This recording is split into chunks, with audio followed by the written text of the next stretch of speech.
dark clouds loomed over Kansas City in 1935 as a tall man in a black coat and hat stepped into the grand lobby of the President Hotel. The warm glow of chandeliers reflected off the polished marble floor, but the man seemed indifferent to the luxury around him. He approached the front desk, signing the register with the name Roland T. Owen. His handwriting was sharp, deliberate. The receptionist noted his lack of luggage. He carried only a comb, toothpaste, and a single brush. His reserved nature and piercing gaze left the staff uneasy. Who was this man, and what had brought him here? Owen's behavior was peculiar from the start. He insisted on keeping the shades drawn at all times, refusing any natural light. When the maid, Mary Soptic, entered to clean, he sat in the dark, staring blankly at the floor. He spoke little, his voice low and monotone. He rarely left his room and only allowed visitors at specific times. Most disturbingly, a mysterious man in black was frequently seen entering and leaving his room, always arriving late at night. Was this man a friend, an accomplice, or something far more sinister? As night fell, an eerie silence cloaked room 1046. Mary Soptic had noticed something unsettling earlier that day. Owen had a distant look in his eyes, as if he were weighed down by an invisible burden. When she asked if he was all right, he simply nodded. Hours later, at 4 a.m., the quiet of the hotel was shattered.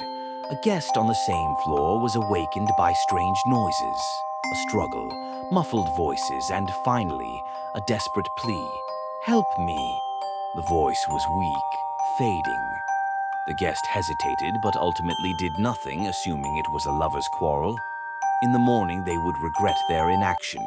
The following morning, hotel staff approached room 1046, knocking repeatedly. No response.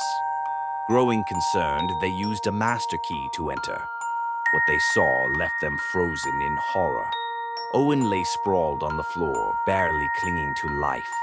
His body was covered in deep bruises, and faint streaks of blood smeared the walls. The phone was off the hook. Yet, the most unsettling detail, the door had been locked from the inside. How could anyone have entered or escaped? The mystery had only just begun. At the hospital, Owen drifted in and out of consciousness. His injuries were severe: a fractured skull, broken ribs, and stab wounds. Doctors asked who had attacked him, desperate for answers. He barely moved, his breath shallow. Then, in a voice barely above a whisper, he uttered chilling words. "No one did this to me." Moments later, he slipped away forever. His words, instead of providing answers, only deepened the enigma. If no one had done this, then what exactly had happened in room 1046? As investigators dug into Owen's past, they found nothing. No money, no identification, no personal belongings. No family came forward to claim his body. He seemed to exist in the world for only the brief time he had spent at the hotel. Authorities scoured records for anyone matching his description, but found no leads. The newspapers seized upon the case with headlines reading, "Mystery Deepens in Room 1046 Case."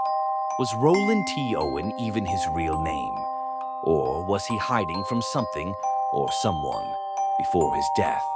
Days after the case went cold, the police received strange calls from an unknown woman. Her voice was distant yet urgent. She demanded to know details about the funeral arrangements. Soon after, an anonymous benefactor paid for Owen's burial. At the gravesite, a bouquet of roses was delivered with a cryptic note. "Love forever, Louise." Who was Louise? A lover, an accomplice, or someone with secrets of her own? And why had she remained hidden until now? Decades passed, but the truth never surfaced. Who was Roland T. Owen? Why was he murdered in such a brutal, calculated manner? Was it an act of revenge, a gang-related crime, Or something even more mysterious? And most chilling of all, how did his killer vanish without a trace, leaving a locked room behind? The door of room 1046 slowly creaked shut, as if the mystery itself refused to be uncovered. Some secrets, perhaps, are never meant to be solved.